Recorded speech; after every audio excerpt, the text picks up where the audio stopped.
9:32, and I'll call the meeting to order. First meeting of the new year, and the first item of business is adoption of the agenda. Do I have a mover? Councillor Stewart. Moved by Stewart, seconded by Gregg, that the agenda be adopted as printed and circulated, and that item 9.4A be considered following item 9C. Is there any discussion? All those in favor? Opposed? That is carried. Having adopted the agenda, are there any declarations of pecuniary interest and the general nature thereof? Not seeing any. Minutes and business arising out of the minutes. Do I have a mover? Councillor Stewart. Moved by Stewart, seconded by Gregg, that the minutes from the December 17th, 2025 council meeting be adopted as printed and circulated. Is there any discussion? All those in favor? Opposed? That is carried. Nobody submitted for public comment period. There are no public meetings or drainage meetings, so the first item is delegations. 7A, Frank Gross and Sean Van Acker, Oxford County Public Works, 2025 Speed and Road Safety Presentation. Welcome, guys. Make sure the little red light is on, and I think you've talked to staff about how your presentation is going to go, and I'll turn it over to you.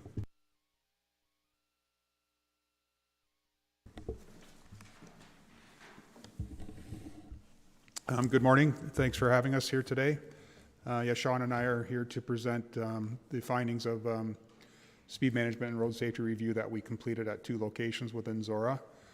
So we wanted to present our recommendations to this council today, and then we'll be bringing a report to County Council on February 25th. That'll include these 2 study locations as well as some other locations throughout the county. The first few slides just speak to our process, and I believe you've seen these before, so won't spend any time on these. Just speaks to the county key principles for traffic calming, and then our work plan, and then utilizing guideline criteria for establishing posted speeds, and then our community safety warrant process as well, where that we've applied where applicable. So the first study area is Oxford Road 6 through Brooksdale. The study area is shown here on the map. It's currently posted at 60 kilometers per hour through that area. It's a rural road, 2-lane road with gravel shoulders, and then there's one intersecting road at Road 92. Brooksdale is defined as a historic settlement in the official plan, and it's a down gradient on both approaches towards Road 92 at that intersection, and there isn't any illumination there currently.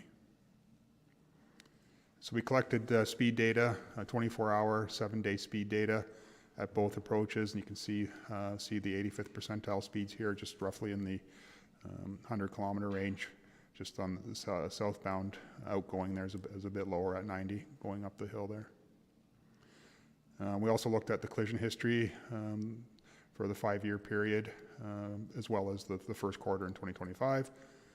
So just 2 collisions reported in that area over that period. One was property damage only, one was a non-fatal injury, one was a single motor vehicle collision, and one was where the vehicle crossed the center line there. So a collision rate of 0.1 collision per 1 million vehicle kilometers. So we also used the guideline criteria from the Transportation Association of Canada to assess the posted speed. The middle segment there is through the settlement area where it's currently 60. Guideline criteria would indicate that 70 is the appropriate speed based on the driving environment, and that's within 10 kilometers of the posted speed there. So what we found, excessive speeds at both approaches. As noted, using the TAC guideline criteria, posted speed of 70 kilometers per hour. Collision rate is very low, and the always stop warrant was not met at that main intersection. So based on our findings, we're recommending no change to the posted speed to remain, it would remain at 60, but installing speed feedback signs at both approaches. And we're just showing the location of those signs on the map here. And then we'll also look at completing an intersection illumination study this year, and if it meets the warrants, we'll include that in our capital budget to add illumination. The second study area is on Oxford Road 19, just south of Thamesford at Dixon's Corners. Study area shown here. Its posted speed is 80 kilometers per hour. It's a rural road. There's two intersecting roads at skewed angles. Dixon's Corners is identified as a rural settlement cluster in the official plan. And we did note some sightline restrictions at Road 64 and at 25th line at those two intersections. Some of that was related to overgrown vegetation, which we've since cleaned up, but also due to the skewed angles. Again, collected 24 hours, 7-day speed data, and no surprise there, seeing 85th percentile speeds at around 100 kilometers per hour. Collision data again was reviewed for the 5-year period, plus the first quarter of 2025. Through the study area, 16 collisions in total, 2 fatal injuries, 1 non-fatal injury, and the remaining were property damage only. Most of the collisions involved single motor vehicles. Both of the fatal collisions involved a single motor vehicle leaving the road and striking a tree at different locations. And 3 of the collisions were intersection related, and it equates to a collision rate of 0.4 collisions per 1 million vehicle kilometers. Again, using the guideline criteria, the middle segment is through the settlement cluster, currently posted at 70, and using the guideline criteria, recommends a posted speed of 70 kilometers an hour. So our findings, the 85th percentile speeds are excessive through that area. Recommended posted speed is 70 kilometers per hour. The collision rate is below the provincial rate. Majority of the collisions involve single motor vehicles, so could be speed related or distracted driving or other reasons. But yeah, saw the 2 fatal collisions there since 2020, which is concerning. We're recommending to reduce the speed through that area to 70 kilometers per hour, and supported by speed feedback signs at the east and west limits of that proposed zone. And then we've previously identified the need for illumination that's currently planned for 2027 at Road 64. So on the map here, we're just showing the proposed limits of the 70 kilometer zone with the 2 speed feedback signs. And then we'll also consider doing some further intersection reviews at Road 64 and 25th line, and we'll apply the road safety audit principles that's been adopted by County Council to apply to existing conditions as well as any new road construction. So our next steps, obviously we're here today presenting to Zorra Council, but then we'll be issuing notices to the properties within the study areas. And then, as mentioned, we'll be reporting to County Council to seek authorization or adoption of our recommendations. And then, if approved, we'll implement those later on this year. And then our typical process, we'll conduct post-monitoring after a period of time, and we're continuously sharing our speed data with police. Part of the 2026 Oxford County budget includes development of a road safety strategy. A strategy framework that will be presented to County Council for adoption, and that will be developed in partnership with the area municipalities as well as police and public health. So obviously speeding will be a big part of that. And then we've also just made note of the Road Safety Improvement Fund from the provincial government that was implemented following the removal of the automated speed enforcement program. So the initial funding is available to those municipalities that had automated speed enforcement programs in effect. And then any remaining funding then will be opened up to other municipalities. So opportunity potential for Oxford County as well as area municipalities to seek funding for traffic calming measures like the ones we're proposing today. Some future study areas in Zorra. Oxford Road 7, 31st line, that's just north of North Town Line at Ingersoll. So we'll be doing a post-monitoring review to assess the effect of the traffic calming measures we previously implemented there. And similarly in Thamesford on Allen Street and north of along Allen Street and north of the railway overpass there. So we'll be reviewing those those measures as well, and then bringing those forward later in 2026. And that's a summary of our review, and just happy to answer any questions. Thank you. Questions from council? Deputy Mayor. Thank you so much for your presentation. I hear often from residents, you know, this intersection is bad, how many people have to die before we do something, that type of concern. And I think it's really important for us to know and see that there's all sorts of data that's analyzed, there's different benchmarks that are considered, and that it's not a simple, you know, decision that it has to be a certain level of bad before something is changed. And I also love that we get to see this, and then once changes are implemented, that there is that continued review to make sure that what we're intending to do is aligning with what we're actually seeing happen. So my question is in relation to the second location discussed at Dixon Corner. Those speeds, I felt like they were excessive, so this is really helpful to see just how excessive they are. It's both in your presentation and in previous information shared that driving behaviors are mainly guided by the design of the road landscape. And this is a prime example of a challenging spot to address because it is a straight road in a flat stretch, and visibility is very clear, and it makes drivers very comfortable going excessive speeds, even though there are a ton of driveways along there. So often I hear that we don't look to decrease speed limit signs because it really has limited, if any, impact, and then also because those who do follow the speed versus those who are following the road condition, that speed difference becoming greater actually increases the severity in collisions.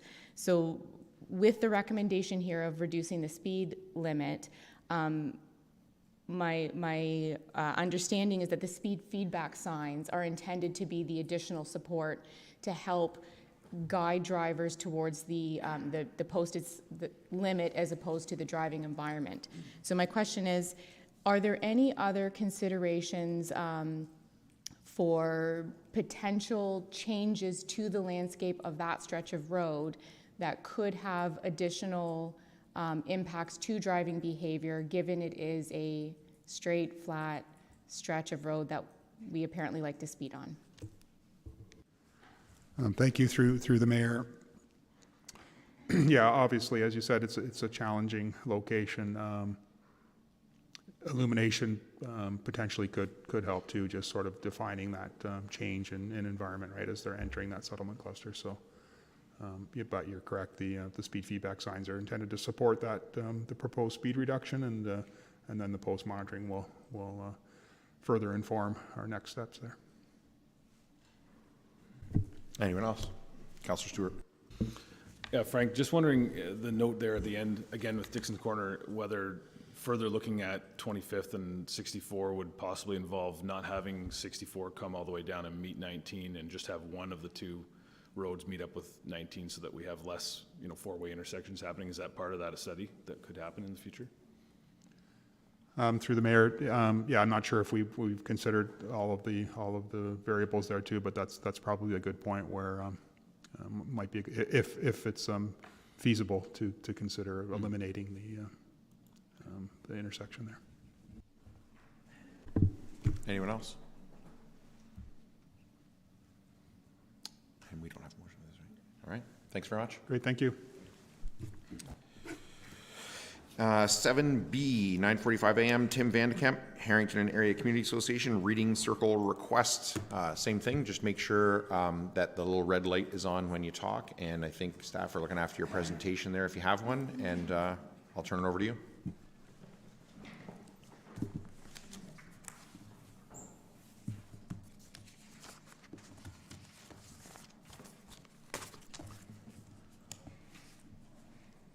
Good morning, Mayor Ryan and members of council. My name is Tim Vandekamp, and I'm here representing the Harrington and Area Community Association, also known as HACA.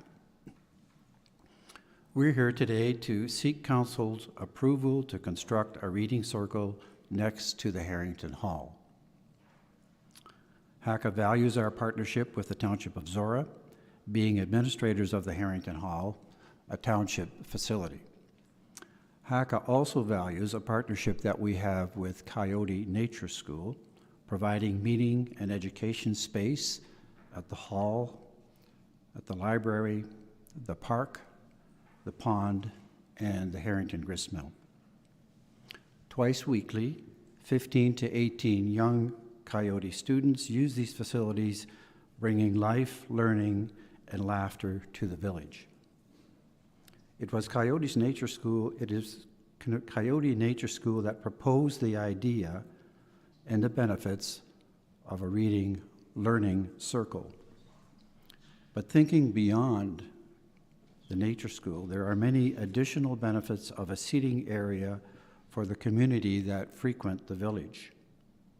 The proposed location is near the hall and library exit and entry and exit, the community mailboxes, the village student pickup and drop-off bus stop. And it was suggested it would also be a perfect location for a tiny library or a community bulletin board, but that's another matter.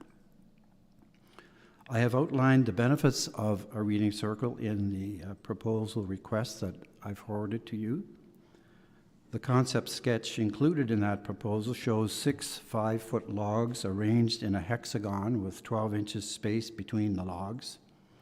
It has been pointed out to me that it would be preferred to have at least one of the openings wide enough to make entry accessible for walkers and wheelchairs.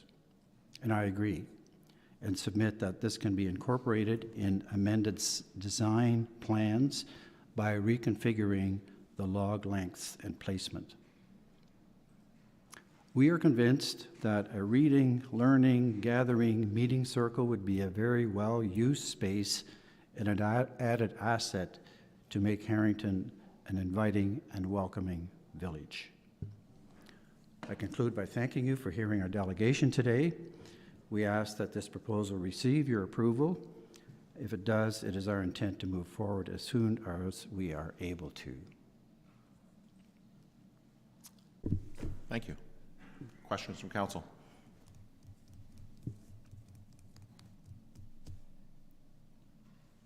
Councillor Mitchell. Procedural question. If this seems like a pretty easy thing to support, almost no cost to the township. It's a community project that's going to add another feature to one of our community centers. Do we need to pass a motion of support, or can we just, as a consensus, direction to staff? They're asking for support. What procedurally do we have to do to give that support? I would suggest that procedurally, council should probably say something, because this is a request that's outside the scope of policies that we've given to staff to handle. If it was within the scope of policies we've given to staff, staff would probably just respond and say, Okay. we recommend to council. We don't have a motion over here. I don't know if there's anything. Do they have a motion over there? Okay. So I would suggest that we do, and it would be up to the four of you then what that was and what you wanted to do with answers it. my question. I wasn't aware that there was a motion prepared. Yeah, because we don't normally do one for every delegation. Yeah. Any other questions for the delegation? Not seeing any. So there is a motion?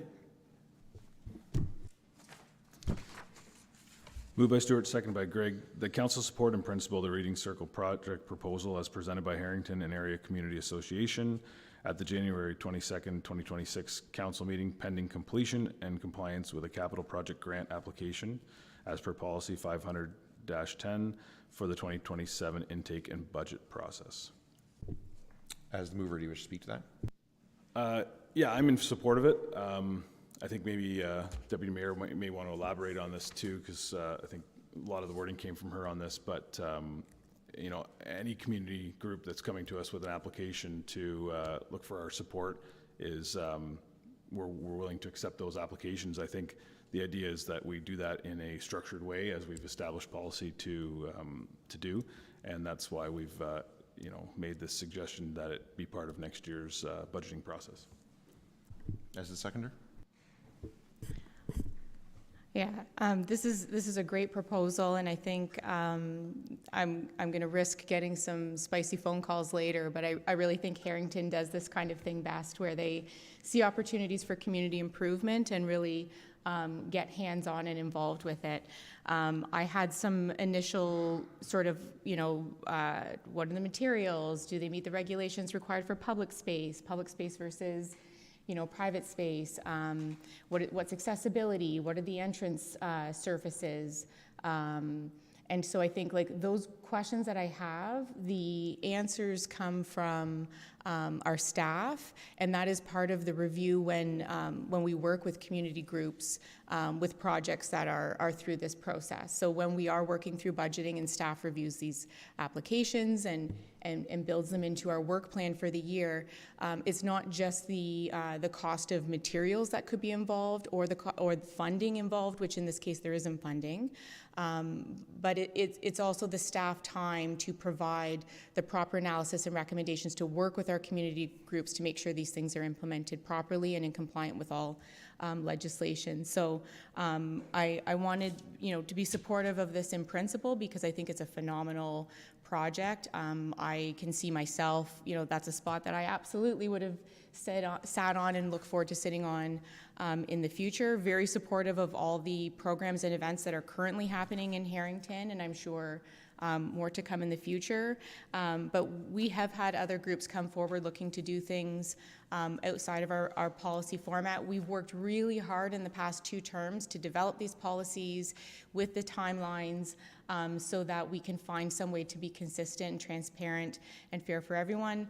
This feels like it could just be but it's a very small ask, and can we just, and I do not feel like that's in alignment with the intention of why we have the policies.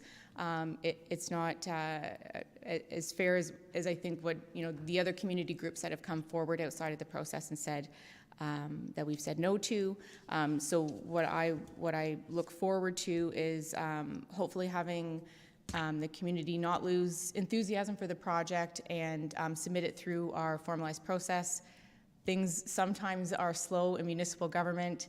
It's a frustration we all have, but my hope is that before we know it, 2027 will be here, and hopefully this will be a positive addition in Harrington. Any other discussion? I agree. I think this is a great project, but I think we have those policies, so we have regular intakes, and so that not only so for financial reasons, which this is, if I understand the delegation properly, there's virtually no financial requirement, but also so our staff can do work planning around their own work for the coming year, which is challenging enough for them, especially for public works staff, heavy equipment when the snow starts before December and doesn't stop, apparently. But I also think, if we want to be fiscally responsible, as opposed to,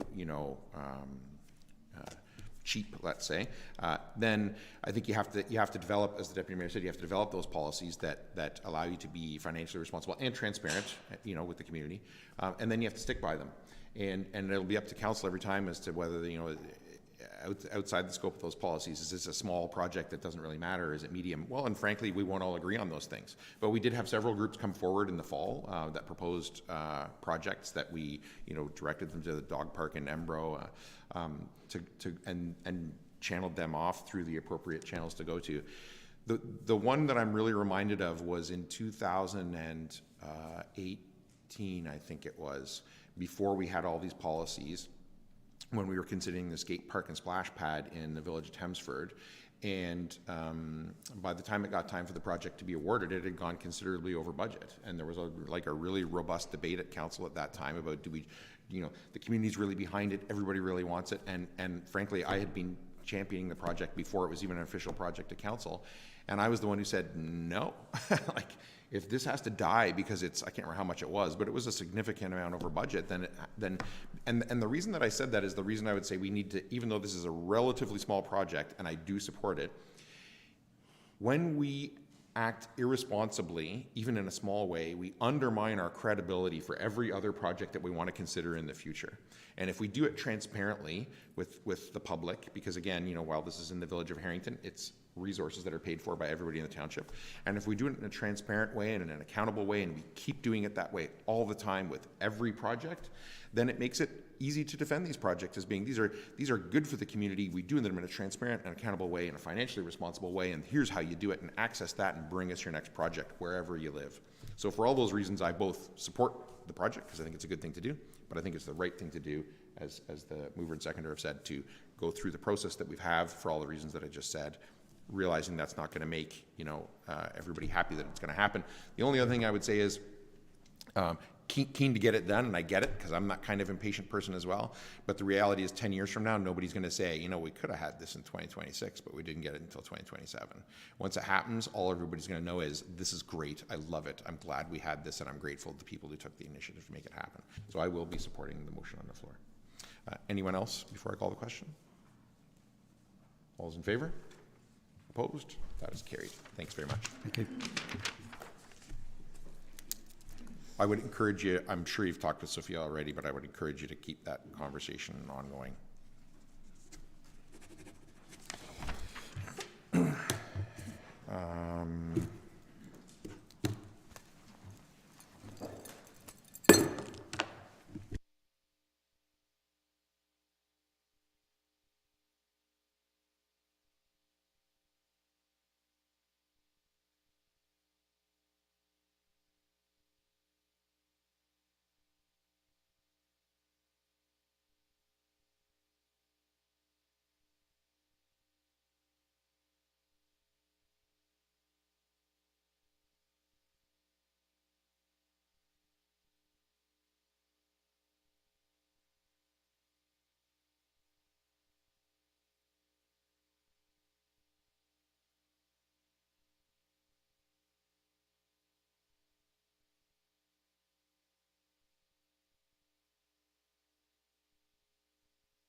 So next item on the agenda is a delegation from Sarah Hanalecki from Oxford County and Warden Ryan for safe and well presentation.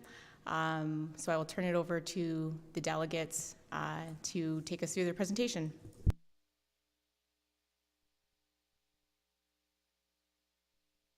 I'm a rookie at this, eh?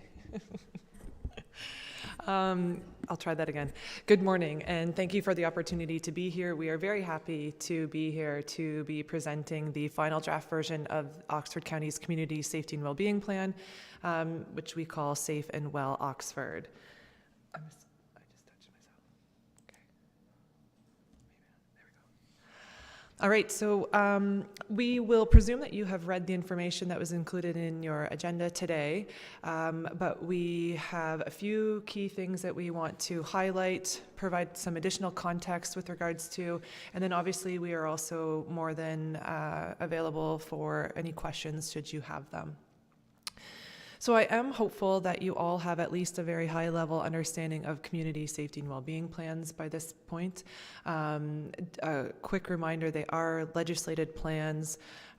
Here in Oxford County, the 8 area municipalities back in 2021 passed resolutions to endorse the existing plan that we have, but also to ask Oxford County to lead it on their behalf. So since then, we have been doing that. And one of the things that we want to highlight is a big learning that I would say that we've had over the course of this past year going through the review and refresh process. So I honestly thought that I was fairly knowledgeable about community safety well-being plans, and we had a really good experience in the sense of being able to better understand the actual purpose of community safety well-being plans. So they are rather unique in the sense that, yes, they're legislated, but to be honest, the plans themselves don't actually carry a lot of power. The plans aren't the things that are actually driving the change in our communities. It's the service providers, our partners, our stakeholders.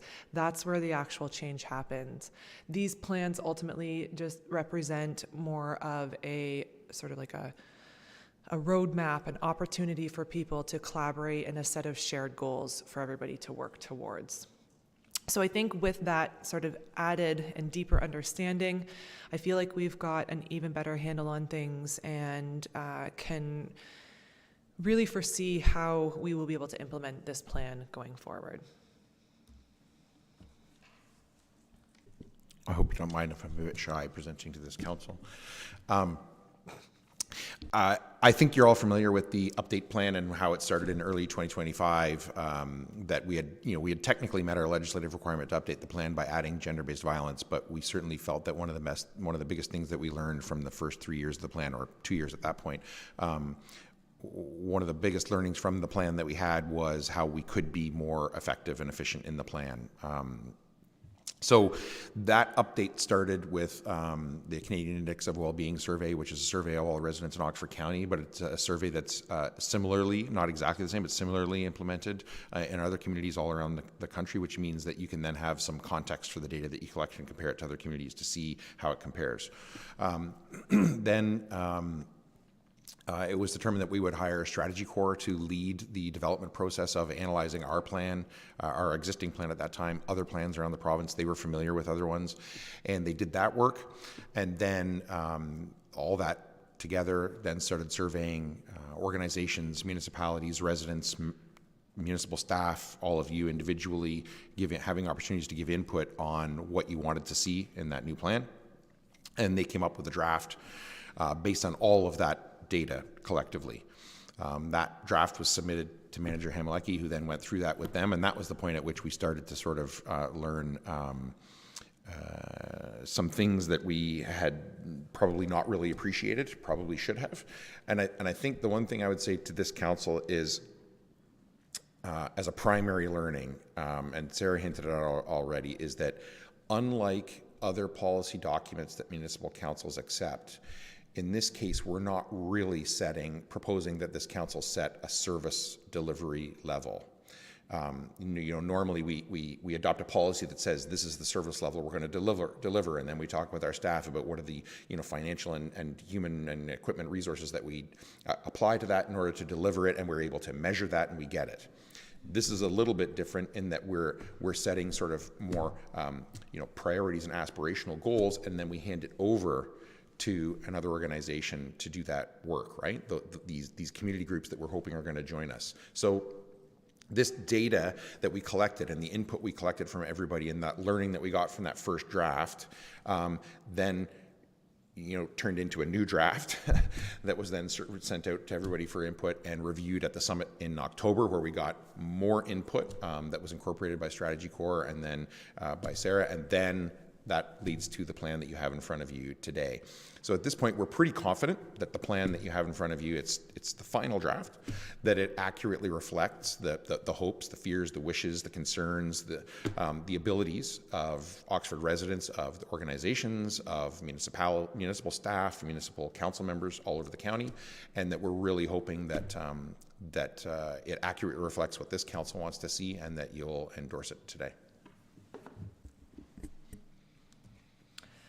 So taking a look at the actual plan itself, we want to highlight a few notable changes and differences. So within the priority areas themselves, you'll probably remember that the very first, well, maybe you won't, but the very first plan actually had 4 priority areas. And then partway through or earlier on in this term of council, gender-based violence was added for a 5th. And then you can see that the new plan has a 6th priority area, which is affordability and economic stability. So I will note with that new area in particular, It is a big one, and it's a little bit daunting.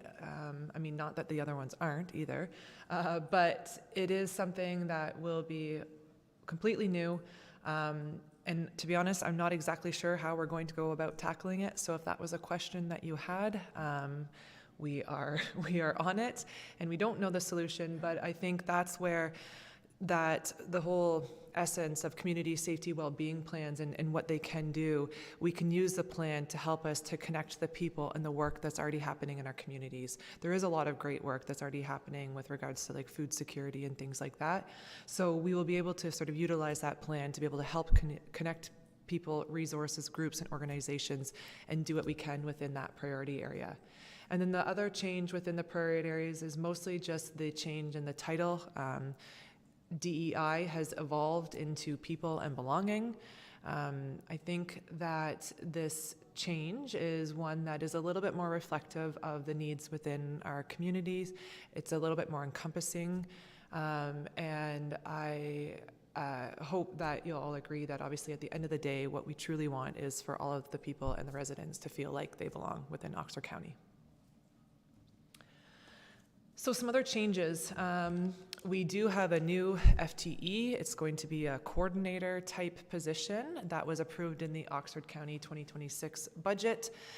So that position will be doing a variety of things. I'm very pleased to have somebody that is dedicated to this work, and they will be providing support to the situation table and the femicide prevention table. They will also be providing support to the action coalitions, and I think those are kind of the main pieces of that role, but definitely looking forward to having some additional support. I will say that one of the things that we heard at the summit is, struggles by our service providers with resources and time and things like that. This is only one position, and I know it's really only a drop in the bucket as far as what support people might need, but it is a step in the right direction, and I do believe it's better than nothing, and hope that this position can provide a little bit of that added support that some of our service providers might need. So the steering committee has now been changed to be called an advisory committee. It will continue to have the legislated positions for that body, but it will also have additional representation from each of the area municipalities. So that is a great way for us to be able to kind of continue and maintain that connection back to the area municipalities as the ones that are legislated to have these plans. Another key change that I am personally very optimistic about is the concept of foundational values. So the foundational values were added as things that I hope to see become ultimately ingrained or embedded as part of the plan and the work that we do. And the four that we chose are, again, based a lot on what we heard and the feedback, while in particular at the summit in terms of some of the needs and concerns. So youth, I think we can all agree, obviously, as community safety well-being plans are proactive and preventative in nature, that if we try to at least have some element of a focus on our youth, then that will help us in the long run. Local voices is one of the other ones, and what I mean by that is not only just people with lived experiences, which is important, but I also would like to see the voices of our local residents and just more or less on an ongoing basis being included and considered as part of the plan. The urban and rural lens is another thing that is important to, I think, to make Oxford County's plan a little bit more unique to us in particular. It's one of the things I personally love about Oxford County is the combination of the rural and the urban areas that we have. And I think it's important that when we are looking at some of these priority areas that we maintain a lens that considers both the rural and the urban areas, because what people experience as far as like homelessness or housing needs in a rural area might look a little bit different than what's being experienced in the urban areas. And then lastly, as far as the foundational values, is data and metrics. So admittedly, it's not something that we did overly well in the first iteration of the plan. but it's something that I really want to try to do a better job at. And it is a difficult thing to be able to find, you know, 1 or 2 or 3 or 4 specific measures that can actually show progress being made within these areas. So not only do I want to, you know, try to just obviously do a better job at measuring progress, but I also think it's really important that as partners and collaborators that we're also sharing data and metrics, because a lot of people are doing a lot of work in that area, and I think we can do a far better job at sharing resources, time, things like that to be able to better collaborate.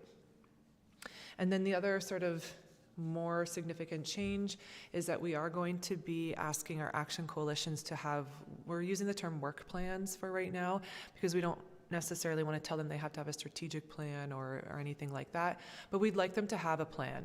And we want to know that they are, you know, actively working on achieving things that will help as far as reaching the broader goals within the plan itself.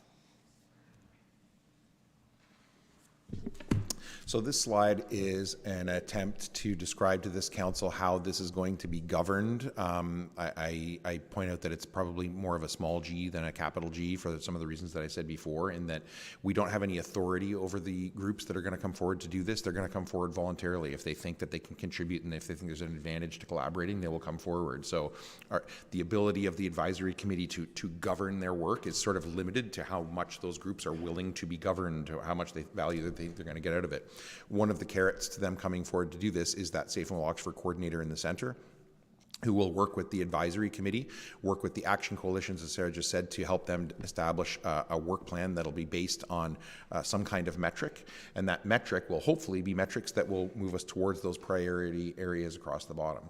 That Safe and Well Oxford coordinator will also work with the situation and femicide prevention tables, which are technically not part of community safety wellbeing, but obviously they're more reactive to situations that they're trying to work on, but obviously similar issues and same groups and same people, so there's a connection there, and that's one of the offers from the county and this coordinator, is that they will help with them and then hopefully move some of the knowledge that they have from more reactive work that they do and trying to turn it into more proactive work in the context of the community safety wellbeing plan. The action coalitions at the bottom there, as Sarah mentioned, will be developing their own work plans and metrics to try and move towards the priorities. And around the outside, you can see those lenses of youth, local voices, rural and urban, and data and metrics. In the lower right of that circle, you can see the yellow Heart Hub and Wellness Center, which again, technically not part of community safety wellbeing, and definitely a reactive model, right? People coming to the Heart Hub who have mental health and addictions or substance misuse issues. But again, a lot of the same people, a lot of the same learning. If you can learn why somebody ended up in the Heart Hub, then you have the ability to at least try with the groups that are willing to participate to figure out how do you have someone not experience the same things and end up in the Heart Hub. I will add, just so that you know, we went on a tour of the Heart Hub. Was it the first week of January? You weren't there? Oh. I think it was the first week of January. Anyway, we went on a tour of the Heart in its temporary location. So ultimately, it's supposed to have about 40 beds divided between short-term stays and long-term stays. Right now, it's operating at about 10 beds. So patients have been in and out, and it is a functioning thing now. The county's not directly involved in it, but except for the transitional housing, but you can see it there as well if you're concerned about the broader picture of community safety wellbeing. On the right, you can see those shared commitments that Sarah illustrated in previous slides, and the success enablers are really these, what are the things that will enable at a high level the advisory committee, but also the action coalitions to actually move forward on these things. So the intent of this slide is to say this is how the Safe and Well Oxford coordinator and the advisory committee will be functioning. These are obviously the priority areas, but also the lenses that they will look through to try and help the action coalitions develop work plans and metrics, so that hopefully we will have some kind of assessment of, are we in fact making the community safer and more well? But again, I want to highlight that it's not really up to county council or any one of the area councils to say what that metric is and how they're going to get it done, because these groups are coming forward and allocating their own resources, not ours. The only municipal resource that's being allocated to this will be the Safe and Well Oxford coordinator and their supervisor's time to make sure that the work is being coordinated and getting done. Okay, so that's everything for us, but we are available for questions if you have any. Thank you so much for your delegation. Any questions from members of council for the delegates? Councillor Finch? I don't have a question, I just have a comment, if that's all right.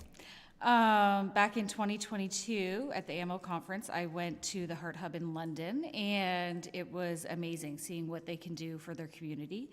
And I'm so happy to see this coming forward. And I was a part of the fall collaboration event that you did. And looking at this, I feel like you heard what everybody was saying in that room coming from that. And that is amazing. Thank you for all your work. Thank you. Anybody else? No. I have one question. Where are you in terms of approvals around the county? Because we're mandated to do it here in Zorra. It's not a county project. It's county coordinated. Have you delegated to our neighbors yet? And do you have an anticipated timeline once this is fully adopted in terms of transitioning from the steering committee to the advisory committee structure? Yes, we are at number 6 of 8 today, so we have 2 additional delegations and presentations next week. So I think it's Thursday evening is our last one, the 27th, I think, whatever day of the week that is. So we will be finished going to all the area municipalities by next week. From there, I don't have a definitive timeline per se. One of the other factors that is affecting that is the hiring of the coordinator. And I do think that with them playing such an integral part in all of this, I would like them to be involved in some of those conversations as far as reestablishing the advisory committee, sorting out exactly what the action coalitions are going to look like, who's going to be on them, and things like that. So the position through the budget is tentatively starting somewhere around April the 1st, and I will be doing my best to try to get a person hired and ready to go for the beginning of April. And then I foresee after that obviously some onboarding, getting them up to speed, sharing background information, understanding some of those things, and then really getting into more of the actual implementation. On that note, though, I do plan on having some preliminary conversations with the existing steering committee, even starting next week with our steering committee meeting, to start to talk about things like, okay, if we're going to have an area municipal rep, who is that going to be? What's that going to look like? And get that conversation going so that some of those things can kind of be flushed out, like in advance of the coordinator, but without deciding everything for them before they start, if that makes sense. I would just add one thing. This is number 6, right? Yeah, this is number 6. So the 5 previous councils we presented to all adopted the plan. I would say relatively enthusiastically. And just one last comment. I think thank you for coming and bringing this to us today. I'm very excited to hear that County Council has endorsed adding that full-time position. Everything that I have read about and learned from what other area municipalities are doing, not other area municipalities, what other municipalities are doing in terms of their community safety wellbeing plans, the areas that have more dedicated staff have been able to be more effective in implementing their plan. So I think this transition to that full-time position is going to be such a great investment that our county council decided to make. So I'm grateful for that. And I think some of the frustrations in the past have been, we're mandated to do this, but we can't really do anything and there's no funding, and it was unclear sort of what the role is from the municipal side. I think the learnings that the steering committee has had and that you have had, how that's laid out in this presentation for us today, really helps me understanding how the plan is evolving to become an effective tool for municipalities. Every piece that we talk about, I go back to the beginning of your presentation, that it's a legislative plan, it's shared framework for collaboration, but the part that I really like is it helps partners align existing work, identify gaps, coordinate responses, and determine collective solutions and advocacy needs. And that's really the space where I see a full-time position being able to, without funding, being able to move some of these, advance some of these priorities forward for us in the county as we continue to advocate for more funding through those community partner groups and for municipalities. So thank you so much for your delegation, and pretty excited about the changes to the plan. Great. Anyone else before I give up the gear? No? Okay. Thank you. Thank you.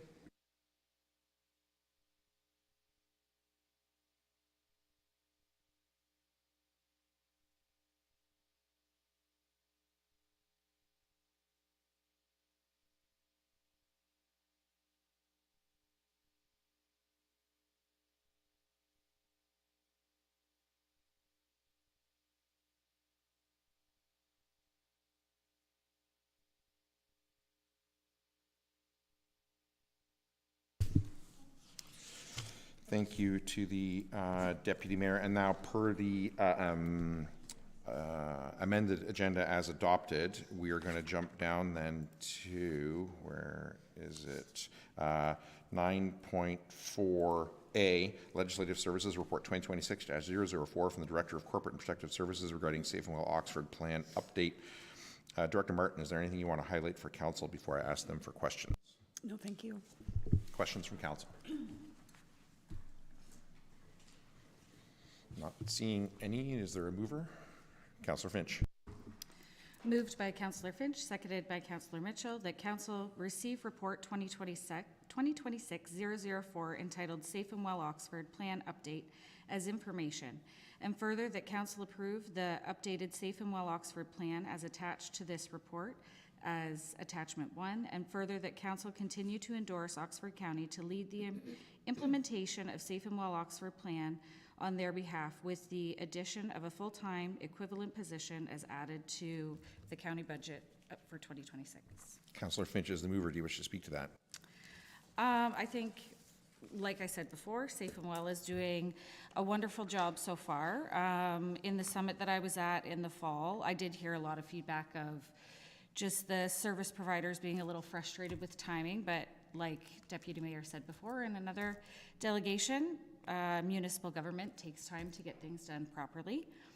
I did do the Heart Hub in 2022, and I can see all the wonderful things that are happening there. I was in at Roma this last week. I was in a public health session, and they talked about the upstream approach. And I think, yes, we are behind, but this is a way to get ahead of that, the issues that are coming forward. So I'm happy to support this and move it forward. Councillor Mitchell as a seconder. Any other discussion? All those in favor? Opposed? That is carried. And then we are back to delegations in 7D, 10:30 a.m. and you're good if we go 6 minutes early. Caitlin Port and Mal Winzerski. Is that right? Close. Well, what? No, tell me what's right. Venchersky.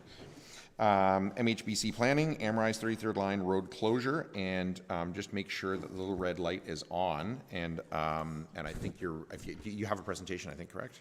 Correct. And it's on the screen. And you should be able to. It'll go. Yeah, it'll go on. It'll come up in a minute. Okay. I'll turn it over to you. Great. Good morning, Mayor Ryan, council, staff, and members of the public. My name is Caitlin. I'm a registered professional planner with MHBC Planning. I'm joined by Mal this morning, Senior Land Manager with Amrize. Amrize, formerly known as Lafarge, if you're wondering.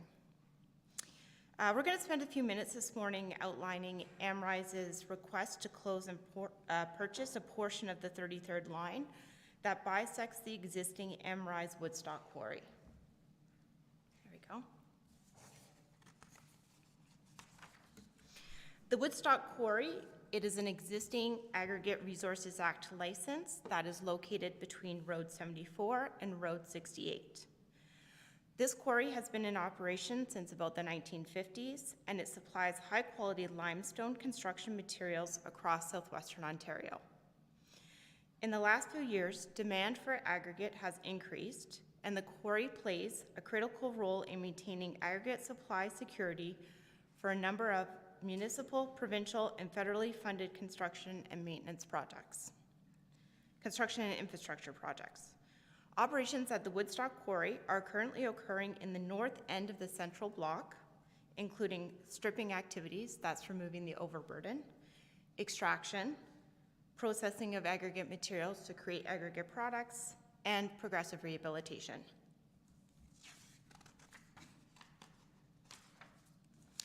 Amrize is interested in purchasing a portion of the 33rd line that bisects the Amrize Woodstock Quarry from just south of the CP tracks to the north to Road 74. This would include about a 2.4 kilometer stretch of the gravel road, as well as a road allowance, which would equal a total of about 5 hectares. As mentioned, the Woodstock Quarry bisects this portion of the road, and operations are currently occurring in the central block and will be initiated in the west block in the future. However, there is an immediate need for the road allowance and road, which will be further detailed in the next few slides. And we're happy to answer your questions here today. The purpose of the road closure and purchase request would be to close this portion of 33rd line for public use and transfer the ownership of the road to Amrize to use as part of quarry operations. Amrize has discussed this preliminary proposal with staff and is bringing forward this request to council for their consideration and endorsement to proceed with the formal application process.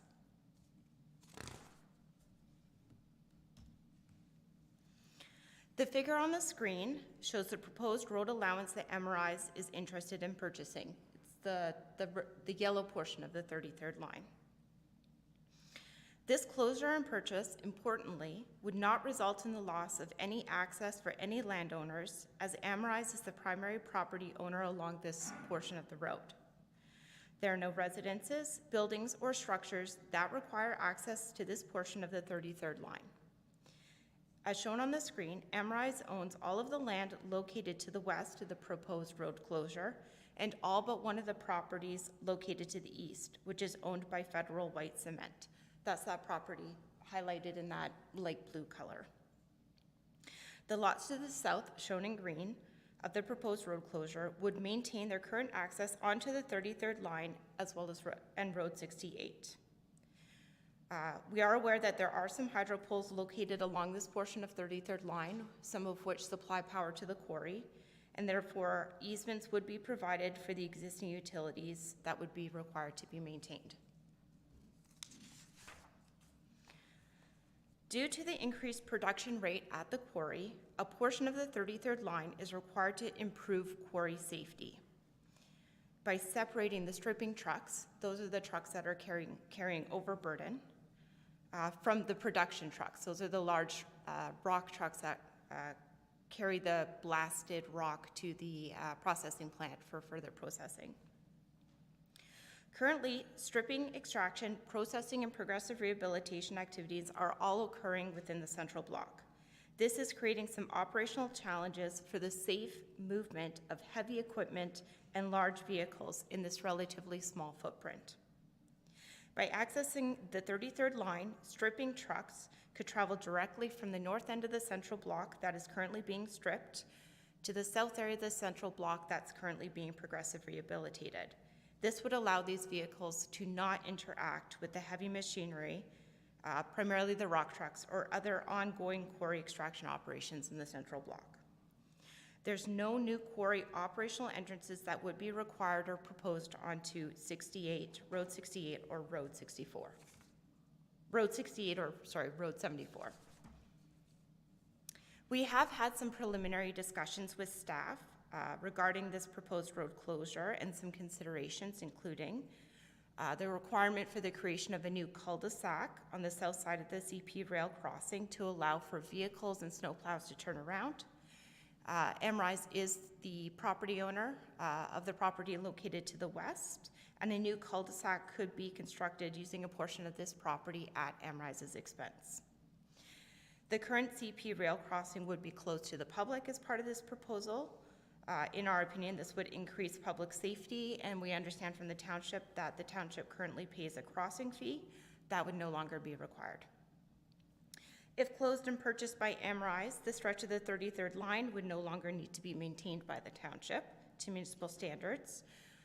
No more grading, no more snow plowing, as essentially it would become a privately owned road that Lafarge would then be responsible for maintaining, and it would be gated access close to the public. If needed, emergency service access could be provided to the closed portion of the 33rd line via access gates or through the quarry in accordance with the Amrize Woodstock Quarry Emergency Response Plan. As previously noted, there are no residences, buildings, or structures located along the portion of the 33rd line that's proposed to be closed. Farm access would continue to be provided to the tenant farmers along the 33rd line via access gates. We believe that the road closure would result in a public health and safety benefit, both by closing the CP rail crossing and also further restricting potential public access to the quarry. Amrize would work closely with township staff on the road closure and purchase application and process. This is likely to include a formal application submission, circulation of that application to the various township departments and other agencies for review and comment, public notification and a public meeting as required by the Municipal Act, land evaluations and appraisals and purchase price negotiation, as well as survey and other legal requirements. So today, Amrize would like to request that Council's endorsement to proceed with the formal township application process for the road closure and purchase of a portion of the 33rd line as discussed in our presentation today. And of course, we're very happy to take any of Council's questions. Thank you. Thank you. Questions from council for the delegation? Councillor Stewart. Yeah, I can see and understand the request for and the highlight in the short term of the safety concerns, but obviously the long-term considerations here are to expand and consolidate a larger quarry property so that in the long term the production can run right through from east to west and also unlock sort of locked right-of-way restriction limits and that kind of thing too. So it is in the short term understanding that the description that you've given us that could be solved. I don't know if even staff would recommend something like this through a lease of existing Zorra property and closure of the road while that work was happening. But truthfully, the long-term plan here would be to acquire additional land so that the quarry could continue further to the west. Is that correct? Yeah, so we did discuss this with staff, that absolutely the intent, the main reason that we're coming at this time forward with this request is what we've highlighted, which is the fairly serious concerns we have with the safety of the truck traffic interactions.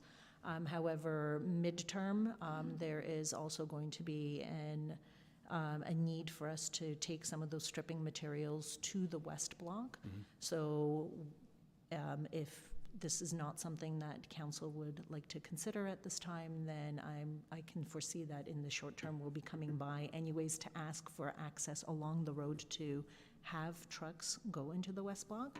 And absolutely in the long term it helps accessing from a mining sequence the west block, but that is still quite a ways away, so it's not something that we're looking at, but you know, it's very fair to say that yes, that is something that in the longer term, and by longer term I mean several decades, we would be looking at.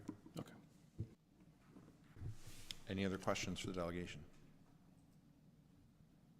Councillor Finch. Mine's more for staff than the delegate. Is that okay? Or no? No. Go for it, and we'll see. My questions are more for staff, just like emergency services and local farmers. If we were to close this road, how that's going to affect our local farmers and emergency staff if this is an option we move forward. And when is the last time we upgraded this road? Just thinking funds and what we've put into the road. So, yeah, we haven't spent anything outside of operationally as far as capital expenditures on that section of road. It's just been operational. So nothing extensive has been put into that section of road. To your first question, I think it was kind of covered in their delegation or their presentation that there would be emergency access through their existing entrance points to the quarry, and if they would work with the farmers for getting access through either at 74, where there'd probably be gates put in place there to access the land for farming purposes. It's very similar to what Beachville Lime has done many, many years before most of our time here at the end of Road 64, where it's gated, and they've bought that section of road, and the road still exists. They use it for internal operations, just what they're proposing here in this situation. Any other questions for the delegation? Not seeing any. I'm told that there's a motion that somebody had. Councillor Stewart.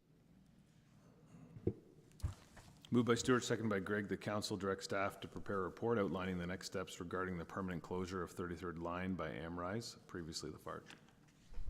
Councillor Stewart is the mover. Do you wish to speak to that? No, I think generally in principle, like this makes sense for a lot of reasons.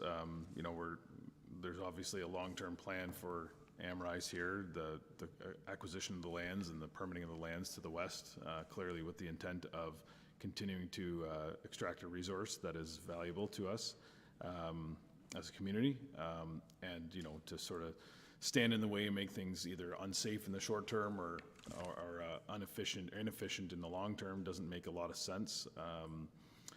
But I think we just need a little bit more information on it. I'm curious how the land would be valued, not as maybe a gravel road, but as its potential for a private business, and what you know, what creative uses of those revenues staff can come up with. Deputy Mayor is the seconder. Yeah, I'm happy to support this motion.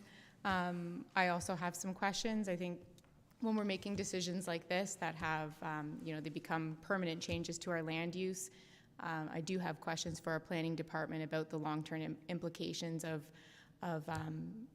the potential sale for this land.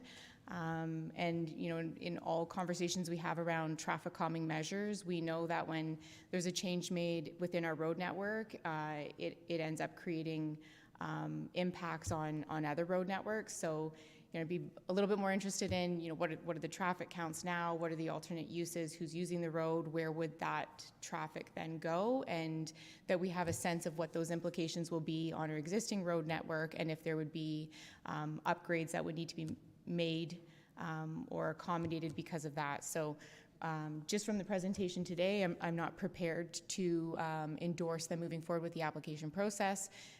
But once our staff, various departments have had a chance to review this and bring us back a bit more information, I think I'll be better prepared to take a position. Any other discussion? Councillor Mitchell.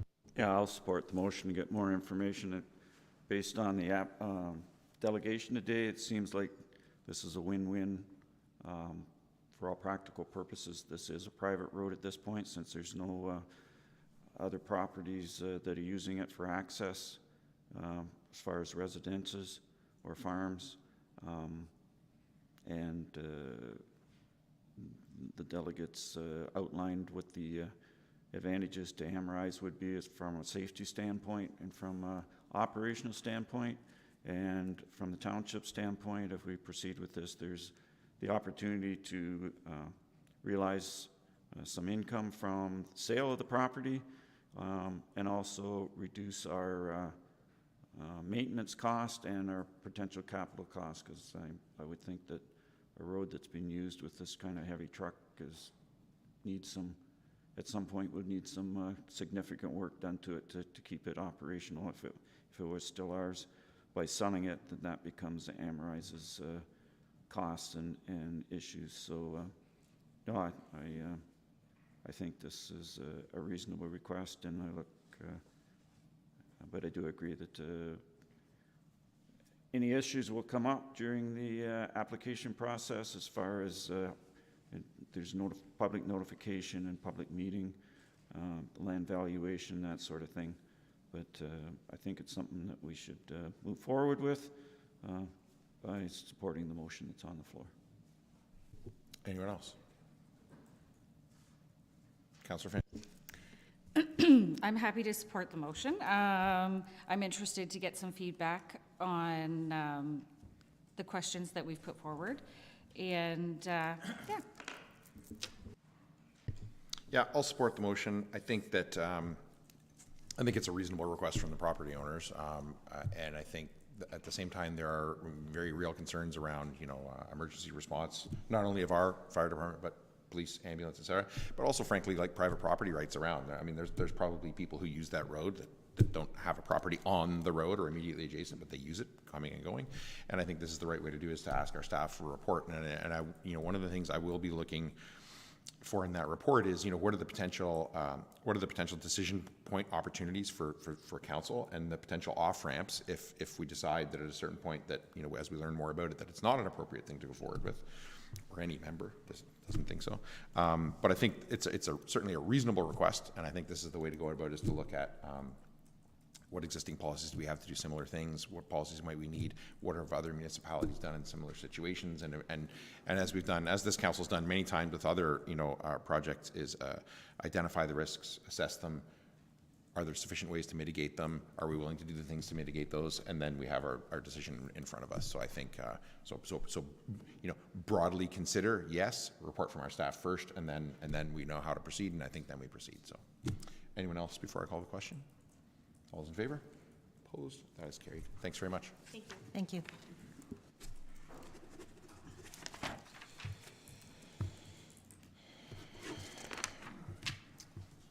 And item 8.2A, Recreation Facilities Division Report 2026-008 from the Manager of Recreation Facilities regarding the Embro floor scrubber replacement strategy.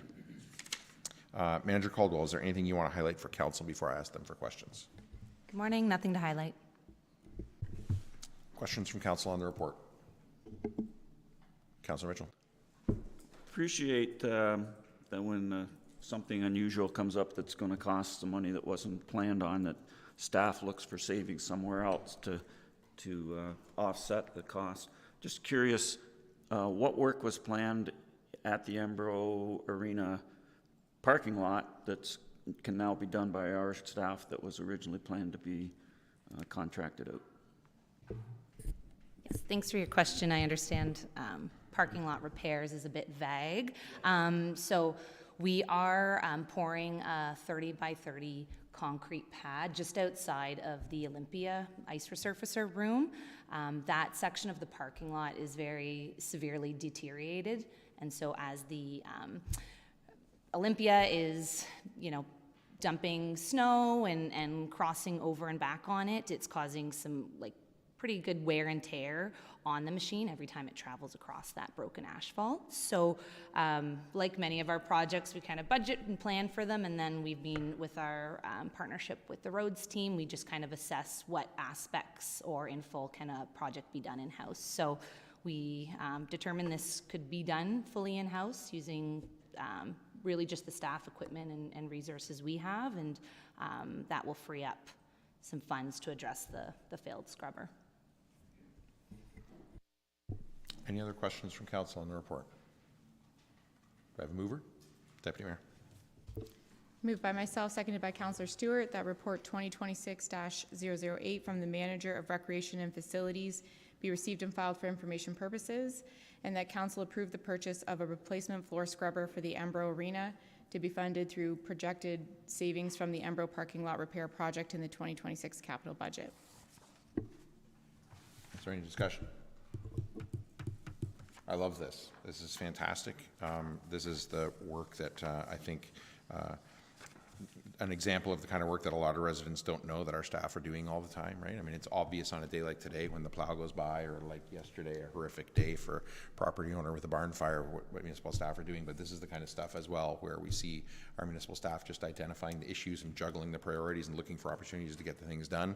And I think, I mean, it's a relatively small amount of money here, but I mean, you know, 10,000 here, 10,000 there, pretty soon you're talking real money. And I think that's the attitude that our staff take. And I would really look forward to, you know, even policy options put in front of council that would enable staff to sort of, you know, as long as it's under a certain amount and already adopted as a priority in some form of, you know, capital priorities document or budget document by council, to give staff the ability to just flip those priorities around and get it happening. And then council gets a report that says we did it, as opposed to we're waiting for council to say so, even though they already said that they wanted to do the thing, but now we got to ask again. I think, I mean, that would obviously be a decision of future council, but I mean, this is good work. Anyone else before I call the question? All those in favor? Opposed? That is carried. And then reports from Corporate and Protective Services Department, 9.2A, Building Drainage and Bylaw Services, Report 2025-143 from the Drainage Superintendent regarding engineer appointment for the Slater Drain 2025. Mike, is there anything you want to highlight? Nope, I would suggest this is just procedural and away we go. Questions from council? Can I have a mover, Deputy Mayor? Moved by myself, seconded by Councillor Stewart, that council appoints Sprete Engineers Limited as engineer to review and prepare a report for lands within the Slater Drain 2025. Is there any discussion? All those in favor? Opposed? That is carried. And 9.2B, Report 2026-005 from the Drainage Superintendent regarding the abandonment of the McLellan Drain 1963. Mike, is there anything you want to highlight for council on that one? I would just highlight that I was able to meet with the small number of people involved in this abandonment of this drain. Instead of sending them a letter, we just kind of met with them and explained it to them so we wouldn't get a whole lot of questions coming in. And we didn't, after all this was done, we didn't receive any notice of appeal. So, questions from council? I have a mover, Deputy Mayor. Moved by myself, seconded by Councillor Stewart, that council pass a bylaw to abandon the McLellan, Drain 1963. Is there any discussion? All those in favor? Opposed? That is carried. And 9.2C, Report 2026-009 from the Drainage Superintendent regarding the abandonment of the Manzer McLellan Drain. Mike? same outcome, no appeals. Questions from council? Mover? Moved by myself, seconded by Councillor Stewart, that council pass a bylaw to abandon the Manzer McLellan Drain. Any discussion? All those in favor? Opposed? Carried. And 9.3, Financial Services, Report 2026-010 from the Manager of Financial Services Treasurer regarding excluded expenses in the 2026 budget, Ontario Regulation 28409. Manager Grogan, is there anything you want to highlight for council there before I ask them for questions? Nothing to highlight, thank you. Questions from council? Is there a mover? Councillor Finch. Moved by Councillor Finch, seconded by Councillor Mitchell, whereas council acknowledges that expenses related to amortization are excluded in the 2026 budget, and further that expenses related to landfill closures and post-closures are excluded from the 2026 budget as the information is not within the township's jurisdiction, and that expenses related to post-employment benefit expenses are not applicable to the township. Now therefore be it resolved that the Council of the Township of Zorra accept the excluded expenses of the 2026 budget as per Ontario Regulation 28409. Is there any discussion? All those in favor? Opposed? That is carried. 9.4A, Legislative Services, Report 2026-004 from the Director of Corporate and Protective Services regarding Safe and Well Oxford Plan update. We did, sorry about that. 9.4B, Report 2026-001 from the Strategic Initiatives Coordinator regarding the ChargeON funding opportunity for Thamesford and Embro arenas. Coordinator Sokraj, is there anything you want to highlight for council before I ask them for questions? Not at this time. Happy to answer any questions. Questions from council on the report? Councillor Mitchell. Jacob, as you're well aware, I sent you a whole list of questions, and I want to thank you for the response you emailed me yesterday. I know there was a fair bit of research that went into some of the answers to my questions, and the first part of my series of questions was get a better handle on what EV charging capacity we have at this point, and then the rest of my questions were about the proposal or this possible arrangement to put in more EV chargers. So I'll just go through the questions and we'll take it from there.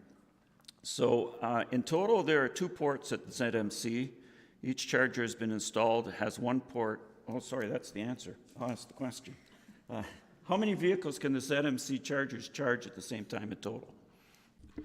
Thanks for the question, Paul. So in total, there are 2 ports at ZMC currently, the one at the front and the one at the back. Each charger that has been installed has 1 port and can charge only 1 vehicle at a time. So in total, 2 vehicles can charge simultaneously at ZMC.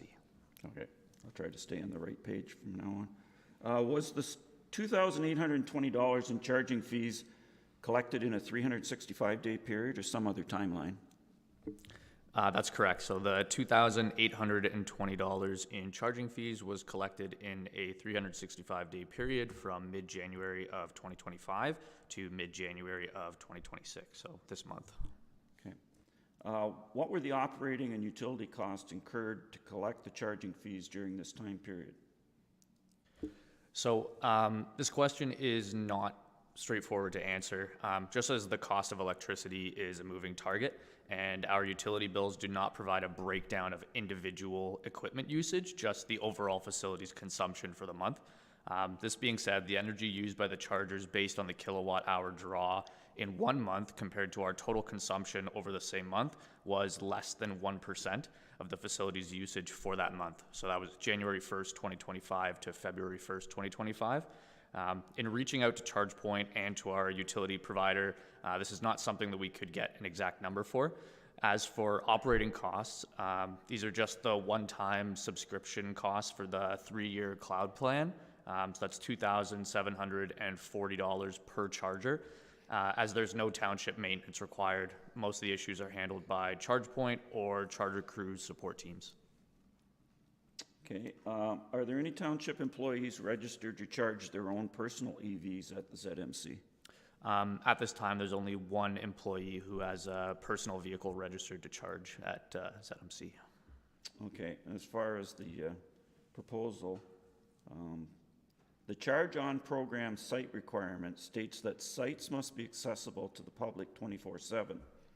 The township parking bylaw prohibits overnight parking on any township property without authorization and specifically prohibits parking at an EV charger between 1 and 8 a.m. from November 15th to March 31st. Does this make Zorra ineligible for the grant program? That's a great question. So these chargers that are going to be installed are intended to be utilized while the driver is at the arena or while they are with their car, as they are fast chargers that can fully charge most EVs in a short amount of time. Overnight parking is neither necessary nor authorized for these chargers. However, they are accessible overnight for drivers who may need to stop in and utilize them for a top-up. An overstay fee will apply to cars left at these charging stations beyond the time it takes for them to fully charge the vehicle, with a reasonable grace period so that people can get back to their vehicle once the charging is finished. These sites still meet the requirements of the ChargeON program and are accessible to the public for responsible and respectful use 24/7 while abiding by township parking bylaws. These are not a substitute for residential home chargers, but are necessary infrastructure for community and visitor use, the same way a gas station would be. Okay. Under the review flow section of the agreement, if ChargePoint is deducting a 10% transfer fee, isn't the township only receiving 90% of the charging fee revenue? This is correct. The township receives 90% of charging revenue on the existing chargers at ZMC. Under the revenue share model, why is the township transferring 50% of the charging profit to the charger crew until the loan is paid off, and then 25% of the charging revenue to the charger crew after that? Yeah, so under the revenue share model, the 50% of profit being transferred to charger crew initially is just cost recovery for the interest-free contribution to the project that they'll be providing us. The following 25% charger revenue transferred after repayment of the loan is how they will make their revenue from the project. I also wanted to note that Charger Crew will continue to provide monitoring of the chargers and would be our main point of contact for service, maintenance, or repairs throughout the useful life of the chargers. So even after the repayment process, they'd still be kind of providing us a service as well. Okay. Is the 10% transfer fee included in the 25% Charger Crew share of the revenue? So no, the 10% transfer fee is deducted by ChargePoint, which is the company that produces and manages the units, systems, and software of our chargers. Charger Crew, the local subsidiary, and our installation and maintenance company will receive the 25% of charging revenue. So these are effectively separate entities and separate fees for working with them.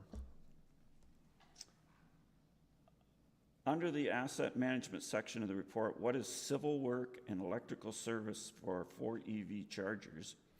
Why is it considered an asset? And why does it have an estimated useful life of 40 years when the chargers are only going to last 10 years? Another great question.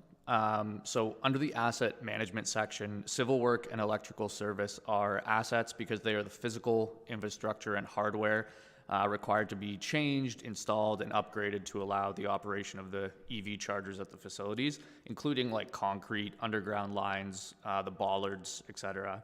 The civil work is fairly limited and just includes excavation of the concrete to route a conduit into the buildings and run them to the electrical rooms.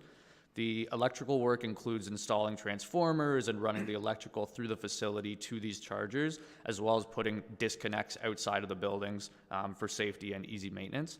So these assets have an estimated useful life of 40 years because they are permanent infrastructure that can be used even if the existing charging units need to be removed or replaced after 10 years. And at that time, no civil or electrical work would be required. The electrical and physical infrastructure being installed along with the chargers will remain township assets. So that's why they're split out into 2 different asset classes, because of the expected lifetime of the chargers and the expected lifetime of basically everything else that's required to make the chargers work. Exactly. Okay. What are the estimated operating costs per year beginning in 2031? And are there any limits to these costs included in the contracts? So in 2026 pricing terms, the estimated operating costs of these units beginning in 2031 would still be $2,740 each, or a total of $1,826 per year for the 3-year cloud plan, as the machines do not require staff operations.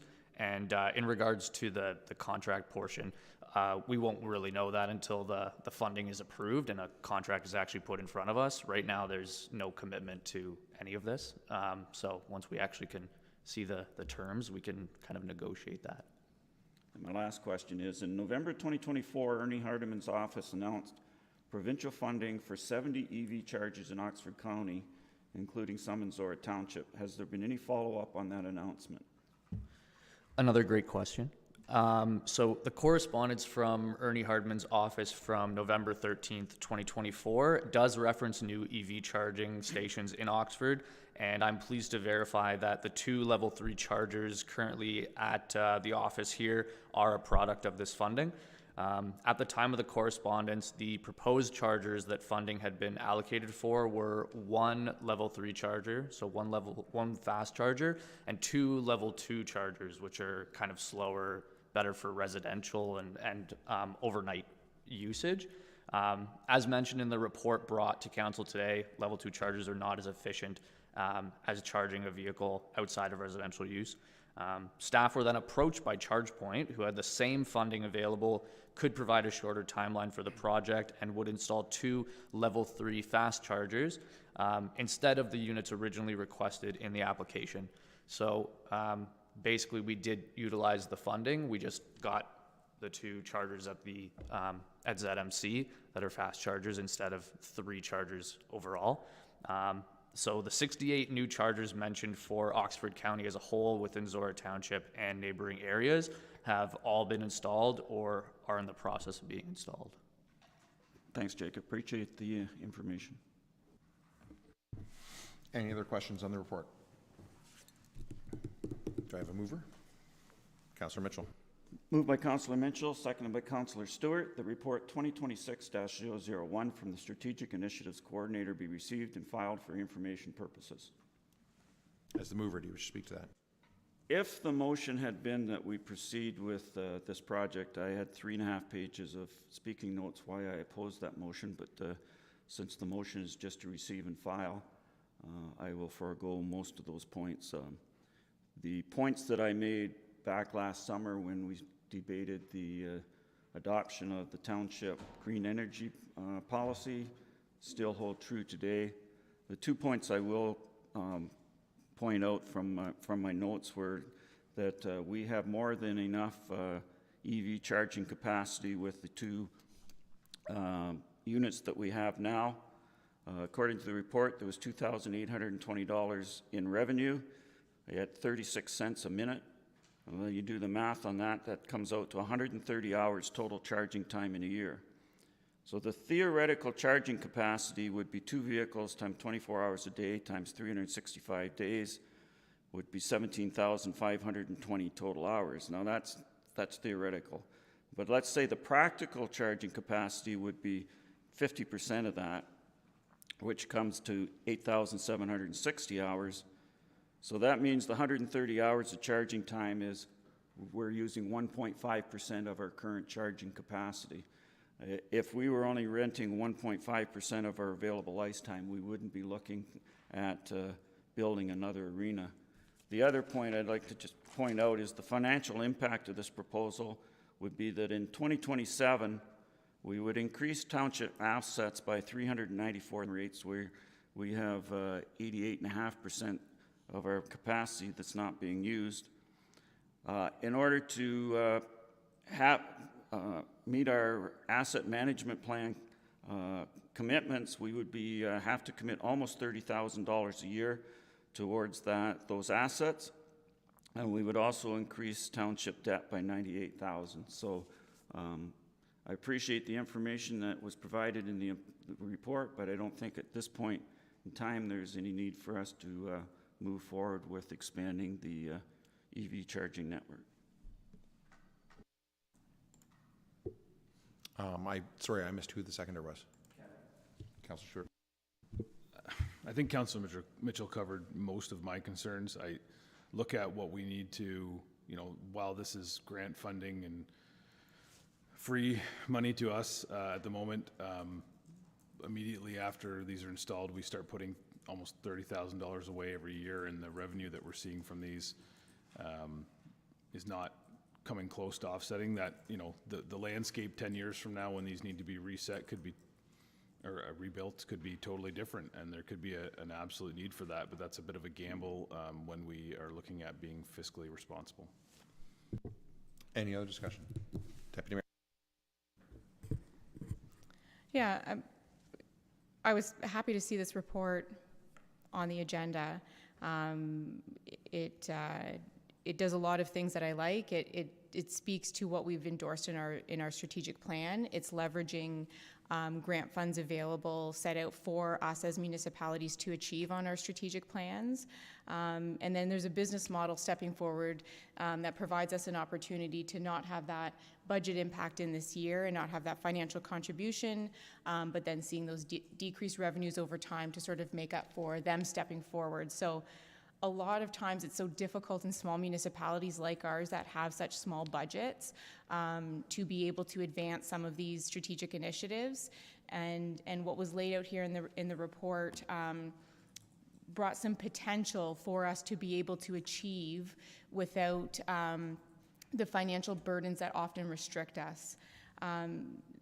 The second part that I really loved about this report is that it doesn't do what we did, I would say, 10 years ago, which is look at free things as free things.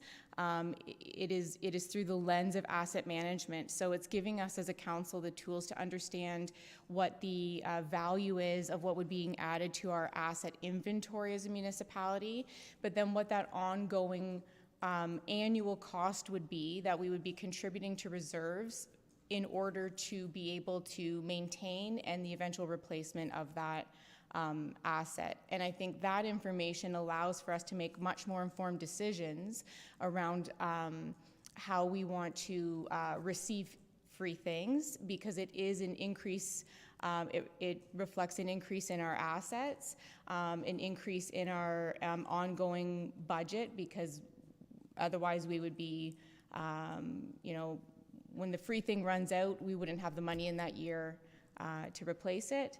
Oh, and there was a third thing, and I lost it because I didn't write it down. Oh, I usually make notes when I'm talking, so I remember what I was going to say. Service level. Did I say service level? Okay, well then service level. It was service level. But when we're changing that service level, like those service level change discussions we have in context of budget, and when these things come forward as sort of grant funding opportunities, it takes that conversation out of the budget context. So, well, half of me really wanted to see this through. Can we get the funding? Are we successful in the grant? What does that mean for us to further advance the goals that we have as a municipality? Having said that, with the $30,000 annual contribution in order to do this responsibly, I'm not comfortable doing this at this time with our existing inventory of EV chargers. In another year or two, that may change for me, but at this time today, I will not be in support of this. So I will be in support of the motion on the floor to just receive the report as information. Any other discussion?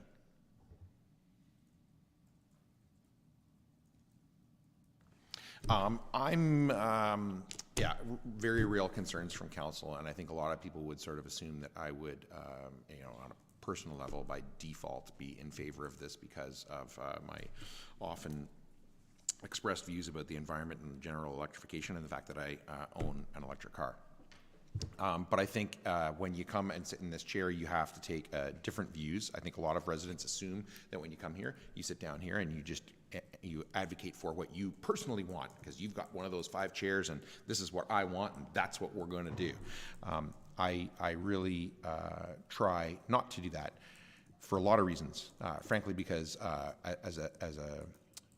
as the individual human that I am, as a resident of the township of Zorra, I don't need a lot from the township. I'm pretty well off. I'm okay. 55-year-old white dude, professional. I'm not looking for a whole lot. My road gets plowed, my garbage gets taken away, the fire department comes when I need them. I don't need a lot. I think, I'm in favor of this report, but it's not a hill to die on for me. The reason that I'm in favor of it is I think that we are in a time of change right now, and it is hard to see through that change sometimes what the other side of that change looks like. I think this is, frankly, what it looks like in the future. I really try not to bring my personal experience to any council decisions, because we all have different ones, and it's not, again, as I said a minute ago, it's not about that. But as someone who drives an electric vehicle on a daily basis, drives it for work from Uniondale to Woodstock to Thamesford to Ingersoll to St. Thomas, etc., and someone who travels in the summer, I think something that a lot of communities are missing out, and especially business associations, is that I have literally chosen whether I stop in certain places or not based on whether there is or isn't a level 2 or 3 charger. That's really changing, and that's going to continue to change. Where you say, I would like to go and eat there, but there's no charger, so I'm going to eat there. I would like to go to that community, but I'm not going, they don't have charging, so I'm going there. We all do that sort of automatically all the time with gas stations. Oh, I'm going there because they always have good price of gas. But we're not used to thinking that way, and I think that in the future, our communities, especially business associations, but also recreation facilities, need to think about that. Who will and will not come here and will select or not select this based on whether they can charge their car? Because you don't stop at the side of the road to charge when you have an electric car. You generally just don't do that. You want to charge at a place you're going to stop anyway. And if you're not providing that place, then people are not going to go and stop at your place, right? Nobody wants to stop at any of the many gas stations available to them in the village of Thamesford and just park and sit there and charge. But if they're going to the arena and they're going to be in there for 2 hours anyway, they will plug in and charge. And while they're there, they can go to our businesses. So I think this is the right way to go because I think it is the future in a time of, economic change, electric vehicle sales up and down, everybody's in and out all the time. What I always ask myself is in 20 years from now, is everybody driving the same number of gas and electric vehicles as they are now? Absolutely not. Exactly what that's going to be like, I don't know, but more electric for sure. And I think this is directionally the reason we need to go, but not a hill to die on for me. So I'll be voting against the motion, but such is life. Councillor Stewart. I love what you're saying about driving business in, and I know that any hockey parent doesn't get into hockey to save money to go to an arena, and so that's maybe a tough business case for me. But what I love about that point is that maybe there's better locations for these, and if we have downtown parking available with electric vehicles, and that eventually creates an uptick in how many people stop in Thamesford to go to the Village Deli across the road from a municipal parking lot that has electric chargers, then that's something that makes a lot more sense to me. And I would add too that I've said, as I said in my opening remarks, in general, right now, the demographic that owns electric vehicles is a relatively affluent with higher levels of disposable income than not. Right? So when businesses attract that person to charge, that's generally someone who has bought a $60,000, $70,000, $80,000 electric Audi or Cadillac. And so they have disposable income. So if you're attracting them to your business area, they're going to shop. So I think, that's not strictly speaking in this report. And that's why I'm saying I think that this is this sort of change time and it's hard to see through all of that. And what does this look like on the other side? But I frankly think this report gives us that opportunity. But anyway, I think the Deputy Mayor had something else. No? Councillor Finch, because hasn't spoken, and then Councillor Mitchell. I was actually happy to endorse the document moving forward, only because I was thinking the same thing. All the different folks that come to our community for the arena hockey, whether it be agricultural society function, like we have so many people that could benefit from that, having it at the arenas. But I do appreciate all the comments of what this would look like annually for us financially. But I think, again, just like the safe and well, like we have to sometimes get upstream of what's coming down the train and be ahead of the ball. But so I won't be supporting the motion. Councillor Mitchell. Yeah, and valid point you made, Marcus, about someday, and we don't know when that day is, EV usage, okay, for you personally, but I'm talking as a population, what we've seen in the EV industry in the last 2 or 3 years is a stagnation. Whether that is a permanent stagnation or just a bump in the road, 10, 20 years from now we'll know, and 10, 20 years from now we'll know whether there should be more investment or maybe sooner in the infrastructure to support it.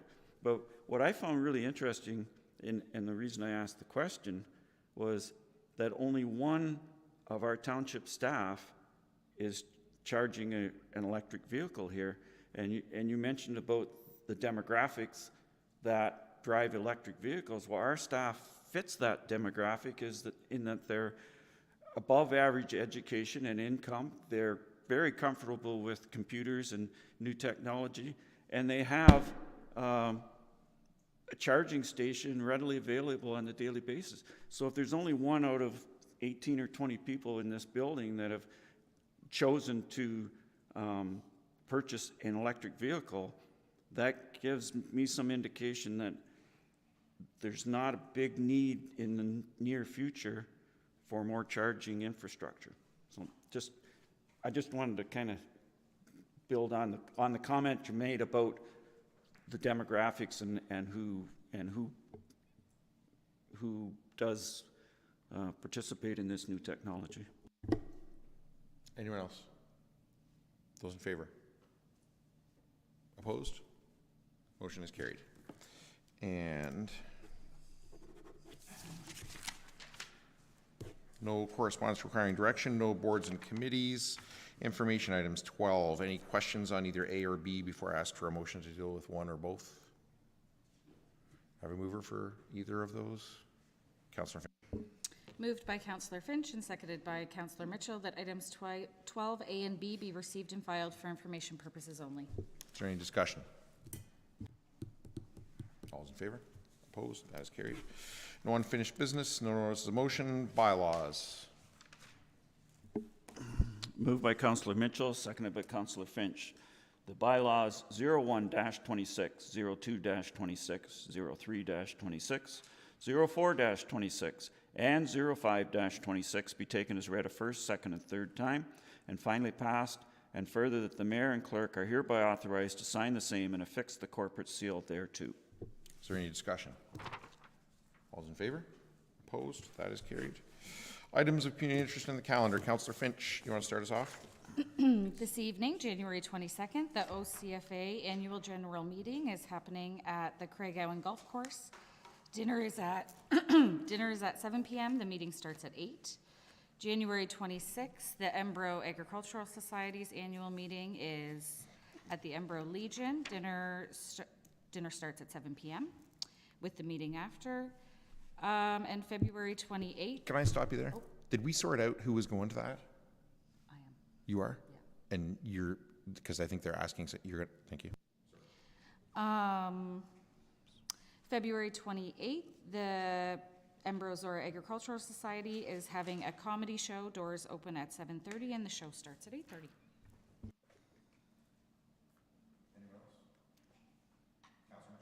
Tomorrow, January 23rd, Friday, at 10 to 11:30 a.m., Ox on the Run from the Oxford County Library will be at the Chalmers United Church in Kintore.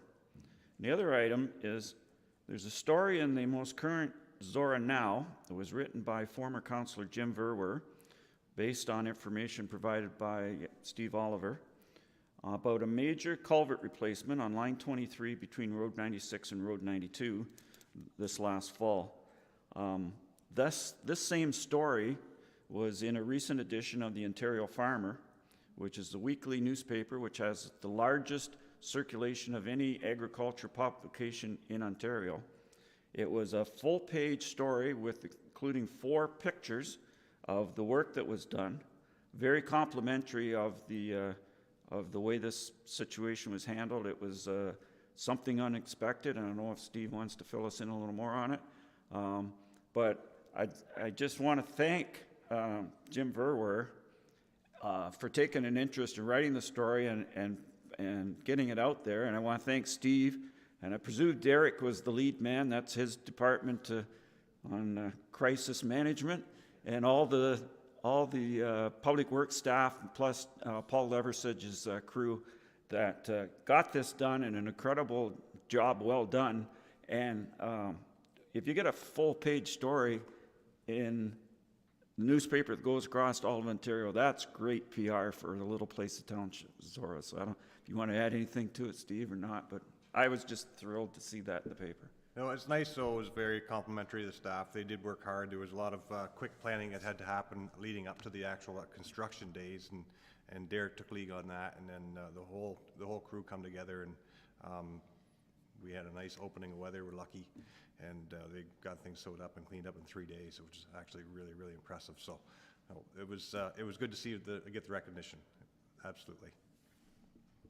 And I think it speaks to our reorganization of the public works, where we have a guy with Derek's experience and qualifications that can just focus on getting something like that done rather than having to worry about getting his section of the roads plowed and that sort of thing. So I think this is, and Marcus, you've referenced to it before, how these things that we don't see 2 or 3 years ago, we decided when we combined into one, the ZMF, that we not only combined, but we reorganized, and this is the result of it. No, 100%, and I agree with that. And the collaboration between the two supervisors worked really well, and getting all the staff on board and organized, it was quite seamless, actually. So it was good. Yeah, I really thank you for raising that, because so often residents will say at budget time, or realistically more often at the time they actually receive their property tax bill, but where's the efficiencies, where's the savings, where are you looking to do those things? And I think that a lot of the time the efficiency, the savings is, well, we reorged to be more efficient, and that meant we were able to replace a major culvert in, frankly, like record time and have a road closed for a tiny amount of time. And then we just say, well, way to go to those people for doing that. And that's true, way to go. But we collectively set ourselves up to be able to do that. And that is worth dollars to our residents. That road could have been out of use, out of service for a longer amount of time. And not only to people wanting to drive down it, as I drive down that section quite often, but also to emergency vehicles would have had to take longer routes. So I think a lot of the time the efficiencies that people want to see show up in other ways, in terms of how much inconvenience, how much increased use of an asset that we already fund were provided by this response time and the restructuring, as you point out, that allowed our staff to be able to move so quickly and focus their energies and get it done. That's an important thing for people, right? We take for granted that you can drive down the road, until one day I went down that road and I thought, why is the road closed? So I went around this thing and I went down to have a look, because I knew there was no work plan there, and I went down and I was like, well, the road is gone, that's why the road is closed. And then I can't remember how many days it was later in total, not long. No, 3 days. 3 days. It was open again. I mean, how much is that worth to us? How much do we spend on roads? And it's one of the fundamental services that we deliver as a municipality. So I really want to thank you for pointing that out, that is an effectiveness and efficiency that doesn't show up, until you go to drive down the road and the road is gone, and 3 days later the road is back. So, anyone else? Deputy Mayor. It was just received as part of our information items, but I just wanted to highlight that on February 3rd from 6:30 to 7:30, there's a virtual community information session being hosted by the Thames Valley District School Board in relation to the new elementary school for Thamesford. In the write-up on their website, there's a link that you can join the meeting, and there's also a posted agenda that includes a presentation from our staff. The only correction or comment I'd like to make is that the write-up that they've provided on their website for their project doesn't seem to highlight or identify that it's actually a co-build. It's not only a 474 pupil JK to grade 4 elementary school with 88 licensed childcare spaces, that it's also with an enhanced gymnasium as part of a co-build with the municipality of Zorra Township, and that Oxford County in terms of the childcare. So just with that, I think that's part of the unfortunate piece of the challenges of the relationship that we have with this project, with the lack of trustee involvement at this point, that we are still part of it, and that is missed in the communication on the website. But happy to see that our staff were invited to participate and are listed on the agenda for that information session. I'm sure a lot of parents will be looking to, families in the community will be looking for this information, and I hope that the Thames Valley District School Board does a good job of communicating that, their project out to the community. Anyone else? Just in the context of sort of general, items of community interest, and particularly that one, I usually don't talk a whole lot about the content of delegations at the Roma or AMO conference, because it is an opportunity to, for politicians to sit down together in a room and have a closed door, and no members of the public, no members of the media there, and you can frankly have frank conversations and exchange ideas, that without committing to them or being perceived to have committed to them. But I will share one in the context of that, because frankly, this minister has said so publicly, but I think it's warrants saying it here and for the record, because this council has so long been such a strong advocate of this. And I actually saw a reminder in my social media thing the other day that I had a mayor, what did I say? Something like, I was very happy to come from a meeting with Mayor Lupton, and happy to have the mayor and council's 100% support behind keeping our school open. I think it was like 12 or 14 years ago or something like that. But anyway, in a meeting with Minister Calandra, I wasn't presenting, I was asked to join another community's delegation, and Minister Calandra, the current Minister of Education, said in that meeting, and he has said so publicly and for the record, that through all the restructuring they're considering for school boards in the province, and considering lifting the school closure moratorium, that they will not be closing any rural or northern schools. He said it multiple times in the delegation. He said it multiple times in the public. That's not to say there might not be, boundary reviews or things like that, but will not be closing any rural or northern schools. And the school that we were talking to, the community that I was there talking about, was an elementary school of 25 students. And it was in a northern community, exceptionally unique circumstance, but he was adamant that that would not be happening. So just by way of closing that, long-term circle for this council and this community, so that you know that. In general, I would also say the Roma delegation, the Roma conference, from my opinion, was excellent. I had great conversations, formal and informal, with many ministers, and advanced issues that we have identified as a council in our strategic plan and through various resolutions we've passed over the years. Again, most of those I'm not going to tell you about on the record, because you get that opportunity for a one-on-one with a minister, and you don't want to blab about that outside of that, because you jeopardize your chance of having that one-on-one again in the future. But I would say in all the areas that this council has asked the province to do things, I had frank conversations, and I would characterize every one of them as constructive. So, anyone else on items of community interest? Nothing for closed session. Confirmatory bylaw. Moved by Councillor Mitchell, seconded by Councillor Finch, that bylaw 06-26, being a bylaw to confirm the proceedings of council held January 22nd, 2026, be read a first, second, and third time this January 22nd, 2026, and further that the mayor and clerk are hereby authorized to sign the same and affix the corporate seal thereto. Is there any discussion? All those in favor? Opposed? That is carried. And a motion to adjourn. Moved by Councillor Mitchell, seconded by Councillor Finch, that this session of council be now adjourned and herewith closed at 11:26 a.m. and the next meeting of council be called for February 4th, 2026 at 9:30 a.m. in the council chambers at the Zorra Municipal Center. Is there any discussion? All those in favor? Opposed? That is carried. We are adjourned.